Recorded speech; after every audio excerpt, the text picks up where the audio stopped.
Hey, you! Yes, you. Do you lay in bed all day thinking about everything bad that's ever happened to you? Are your cats the only living things you have the energy to hang out with? Do you spend 90% of your time staring at the wall, wondering where it all went wrong? Do you lay on the floor when you need a change of scenery? I mean, look at this. This is just sad. Well, we have the solution for you. When Cameron's done spiraling about, being perceived. Hi. Can you not? I have transported to YouTube because the clock app is getting banned. That being said, hello. If you're new here, my name's Cameron, and if you're not new here, that would be weird because this is my first video. 2025 just started, and so I kind of wanted to make a video, my first video on the channel, my first video of the year, as kind of a precursor to help you get through the year, to help you feel better this year. 2024 was rough for a lot of people. I know it was rough for me, but honestly, I'm doing better mentally than I have my entire life. And if you're watching this, you're probably stuck in the same spot I was in 6 months ago. Or you're just someone that I went to high school with that wants to laugh at me. Either way, cool. Hope you enjoy. Today I'm just going to be talking about some of the things that I did to kind of help myself heal. Because I didn't just get better overnight. It was a process. And I'm just gonna tell you guys some of those things, give you a little advice. Disclaimer, in case it isn't inherently obvious, I am not a therapist, not a shrink, not a medical professional. This video isn't meant to replace therapy or diagnose or treat you for anything. Take everything I say with a grain of salt. Not everything's gonna work for everybody. This is just what worked for me. So let's get into it. First of all, you need to treat recovering and healing almost like an addict would. Like steps to a program, I guess. Maybe. Welcome to MIPA, aka Mentally Ill People Anonymous. Today, we're going to be doing a step-by-step little program of things we can do to help improve our mental health. These are just things I would say you should probably do. Just like a recovering addict, I think the first step is admitting that you have a problem. A lot of the time, when we're sad, when we're down, we just learn to get comfortable in our sadness, lack of motivation, in our rut, That's where we feel at home. And unfortunately, you can't live like that for the rest of your life. Do you want to be miserable? No. It is not okay to be sad 24/7. Sometimes our brain doesn't let us feel better, but we have control over our actions, and we'll get to that later in the video. There is a good life out there for you. I promise. Pinky promise. And you are preventing yourself from living that good life because you think that black and white thinking. You think, oh, it's never gonna get better. I'm never gonna feel better. So what's the point in even trying? Stop thinking like that. You're here, you're watching this, so that means you wanna feel better. And I'm proud of you for that. So let's continue. Step 2, I would say, is to remove toxicity from your life. In May, I was in a really toxic relationship. I'm not blaming him for the downfall of a relationship. We both kind of made it toxic. I was so depressed. That wasn't the life I wanted for myself, and I felt really trapped. And I literally spent 90% of my time laying in bed, crying, or sleeping. It had just gotten to a point where I didn't see any value in my life anymore. I didn't have any direction in my life. I felt useless. Skip to May 2024, the relationship ended.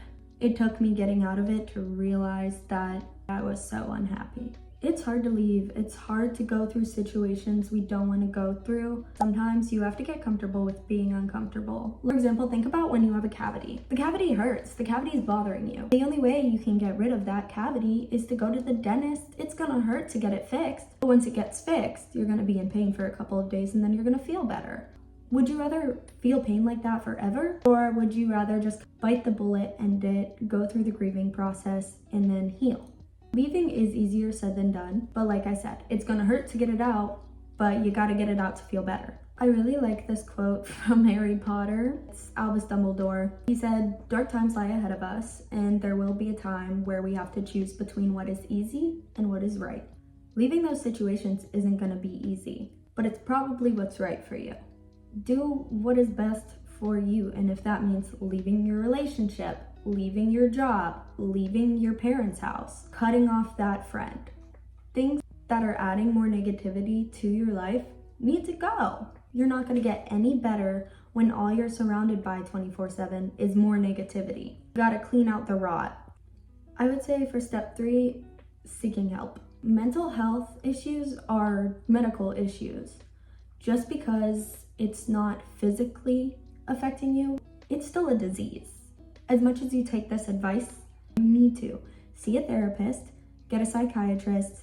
The combination of both, I think, is so important. Your therapist is gonna help you kind of work through your problems, help you cope, figure out why you are the way you are. And a psychiatrist is gonna help get you on meds, make sure all of that's on track. Keep in mind, sometimes you're not gonna get the right therapist immediately, but it's good to remember that there is a good therapist out there for you. When you find them, you'll know. Same with medications. Not every medication is going to work for you.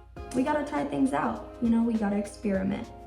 It's like when you go to college. I didn't go to college, so I don't actually know why I just said that. I am aware that not everybody can afford to seek professional help. In the description, I've linked resources that you can have a look at. Do not use BetterHelp. Do not use BetterHelp. This isn't sponsored, but I personally love the website Nerks. They can provide treatment and assistance for a multitude of things. Like I said, I'll link it in the bio. It literally is like $65 a month. It's not free, but it is very affordable. If you're having some trouble finding a therapist or a psychiatrist that you can afford, have a look into that. And also, I'm gonna have a website linked in the description that lists different resources. Help is available. You just kind of got to do some looking. I've been diagnosed with ADHD, anxiety, depression, and bipolar disorder for a really, really long time. I was getting help, but I wasn't seeing any improvements because I wasn't trying. I was unmotivated. I wanted to get things done. I didn't have the motivation to do these things. I got really, really frustrated one day, and I was just like, I have control over my body. I'm sitting in bed, I'm rotting, thinking I can't do this, but I can. So what's stopping me? I got up, I cleaned, I took a shower. After I kind of forced myself to get out of bed, even though it felt impossible, I felt so much better after that. I felt more productive, I felt more motivated. It is so much easier said than done to just get out of bed and it is hard and it feels paralyzing at times. But I just forced myself to do it. And like I said, I have struggled for the longest time. But it really took me having that level of self-discipline to kind of, come on girl, we gotta get over this. I had to realize that my mind is not a prison. Mind over matter is such an important concept. When you realize, I wanna get this done, what's stopping me? When you really think about it for a second, what is stopping you? You feel tired, you feel drained, you feel like there's no point in getting out of bed, but there is. You're gonna feel so much better after you get out of bed, do the things that you need to do, even if it's just a little thing. Go have breakfast, go take your meds, go take your vitamins. One productive thing. I promise after that, you'll feel so much better. Obviously, that's not gonna cure you.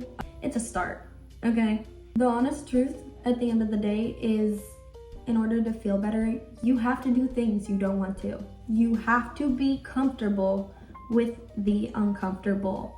You don't want to live in a hole anymore, do you? And you don't have to.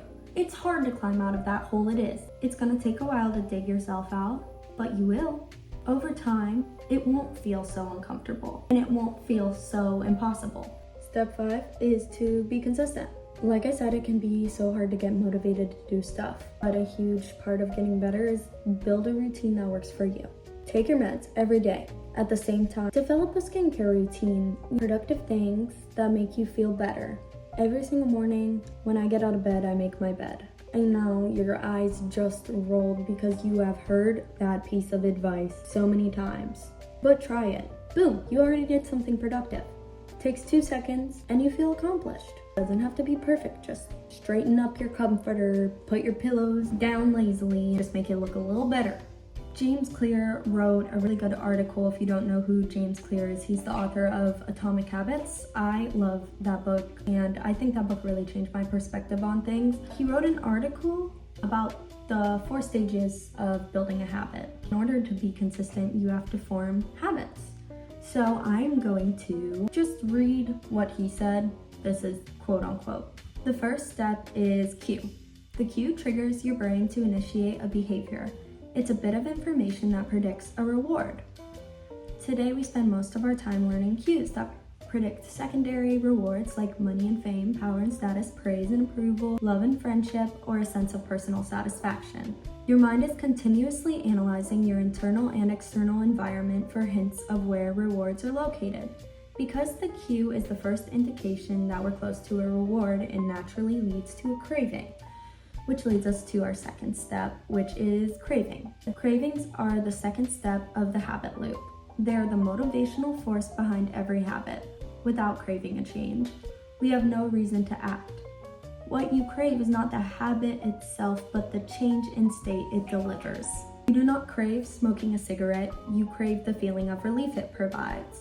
Every craving is linked to a desire to change your internal state. Cues are meaningless until they are interpreted. The thoughts, feelings, and emotions of the observer are what transform a cue into a craving. The third stage is response. The response is the actual habit you perform, which can take the form of a thought or an action. Whether a response occurs depends on how motivated you are. If a particular action requires more physical or mental effort than you are willing to expend, then you won't do it. It sounds simple, but a habit can occur only if you are capable of doing it. If you want to dunk a basketball, but you can't jump high enough to reach the hoop, you're out of luck. Set your goals, but make them attainable. Don't be hard on yourself, and we'll get to that one a little bit later. Finally, the response delivers a reward. Rewards are the end goal of every habit. The cue is about noticing the reward. The craving is about wanting the reward. The response is about obtaining the reward. We chase rewards because they serve two purposes. One, they satisfy us, and two, they teach us.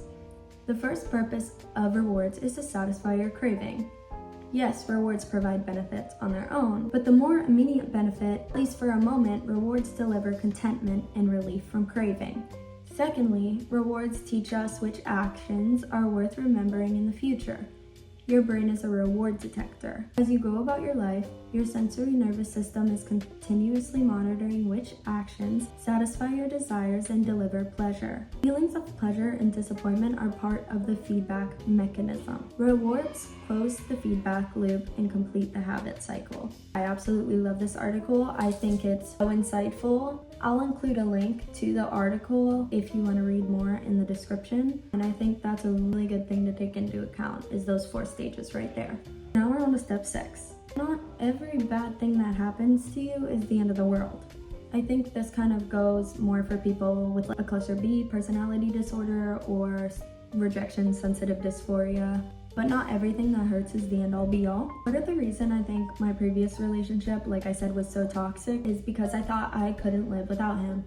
The relationship ended and I realized that wasn't the truth, but I was so dependent on him for everything. His mood for the day and how I perceived his attitude towards me, that literally dictated how my entire day went. It's just so unhealthy. I think that can make a relationship so toxic. And you gotta get out of that mindset and just start loving yourself. It's gonna be okay. And this could go for so much more than a breakup. Think about every single heartbreak you've ever had in your life. Everything you've been through that felt like the end of the world at the time. Think about how you feel about that situation now. How many happy memories you've made since that heartbreak. How silly that bad thing seems now. The burr months hit me like a pound of brick. But I'm alive and I made it through that and gave myself things to look forward to, which I think is a really important thing to do. When you're going through a heartbreak, when you're going through a loss, when you're going through something that hurts, it's really important to sit back and think, what makes me happy? It could be a little thing or it could be a really big thing. Give yourself something to look forward to every day. I think that is the best thing you can do. Take it day by day and give yourself something to look forward to every single day. And do it for yourself. It doesn't even have to be productive. It could be playing Minecraft for all I care. All right, that's me right now. I'm in my 2-week Minecraft phase. Not every moment in life is gonna be great, but not every moment in life has to be bad. You can survive anything. Well, there is no heartbreak that is stronger than you. I think another Dumbledore quote that I like, that happiness can be found even in the darkest of times if one only remembers to turn on the light. Find the good in every situation. For step 7, I have learn to love yourself and enjoy your own company. This is honestly one of the most important things on this list. I think was the biggest game changer for me when it comes to learning self-love, learning who I am. Self-doubt is a really hard feeling to shake. I hated myself for a very long time, and I failed to take into account that the only opinion that matters about me is my opinion. I am not living to make anybody else happy. I was hurting myself and putting myself in situations I didn't want to be in for people that didn't even want to be in my life. It took so much time and so much, honestly, spending time by myself. It took a lot of time and a lot of self-searching to get to the root of the problem. And it was that I didn't want to be alone and I didn't want to be disliked. And I wanted to change everything about myself. And for what? Exactly. That didn't benefit me. It was just making me feel worse. Every single morning, when you wake up in the morning, I want you to look in the mirror and I want you to point out 3 things you like about yourself. If you don't believe it, point out 3 random traits about yourself and say you love them, and do it every morning.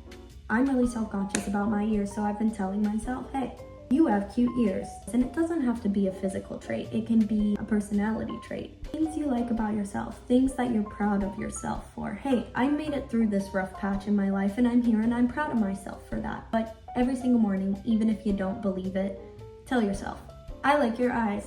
I like your smile. I think you're funny. It helps. Over time, you'll believe it. It's kind of like brainwashing yourself. It is. Manifesting. Or whatever. You also need to become comfortable with being alone and learn to enjoy your own company. What do you like to do for fun by yourself? Do you like to sing? Do you like to play video games? What's fun to you? Even scrolling through TikTok, watching YouTube, reading Reddit, something. You enjoy doing that? Do it. And what are things that you like doing by yourself that you don't necessarily feel like you can do around other people? There's a double meaning there if you think really deeply about it. It is okay to be alone.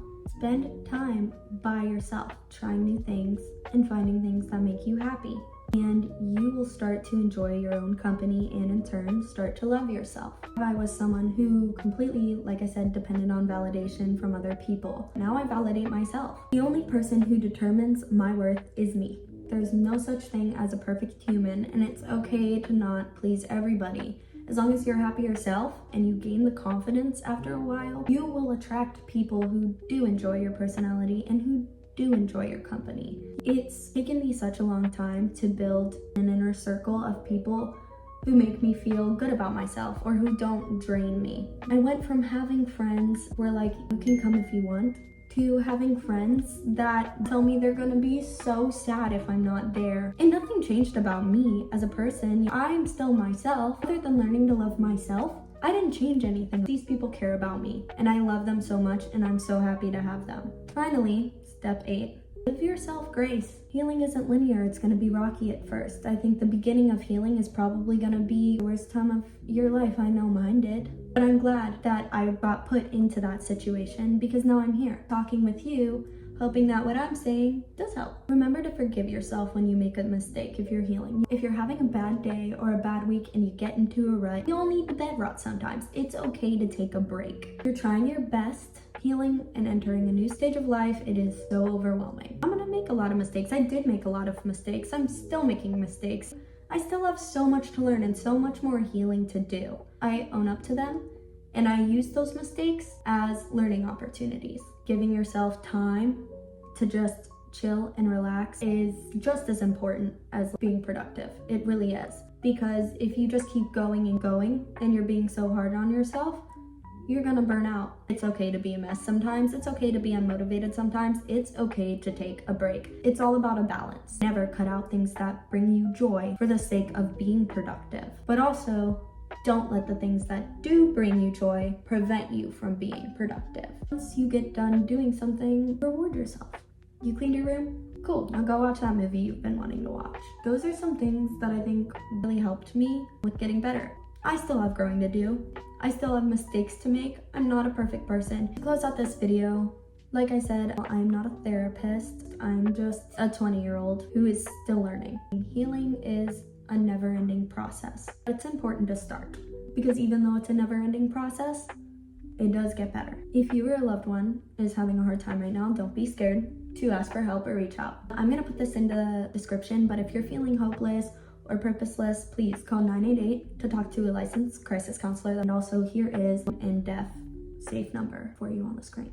If you're still here, I'm proud of you. You're doing so good. You watched this, which means you already got the first step. You acknowledge that there's a problem. Keep these things in mind. I hope this helps someone. And I hope if you're watching this and you're in a dark place right now, this video helped you feel a little bit better. That being said, I love you so much. I hope you're having a great January. You are gonna go so far this year. I'm so proud of you for making it through 2024. I will see you next Wednesday. This video might not be, but I'm trying to upload once a week in January.